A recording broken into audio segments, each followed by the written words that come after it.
ایک سوال ہے کہ جو لوگ قرنطینہ میں ہیں، ڈاکٹر ان کو روزہ نہ رکھنے کا مشورہ دیتے ہیں اور کہتے ہیں کہ ایسے لوگوں کو بار بار پانی پیتے رہنا ضروری ہے، اس لیے ان کے لیے روزہ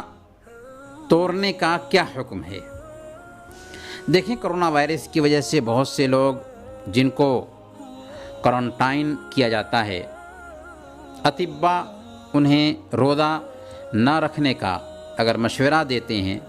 اور یہ کہتے ہیں کہ ان کو بار بار پانی پینا ضروری ہے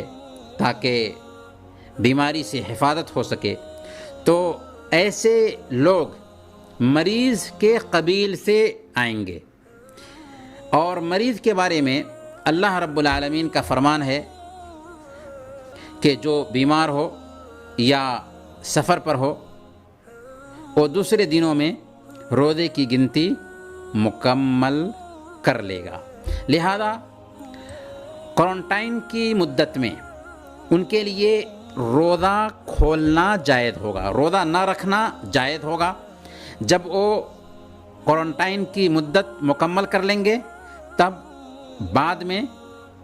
روزہ رکھیں گے، اور جو روزے قضا ہو گئے تھے ان کی قضا بعد میں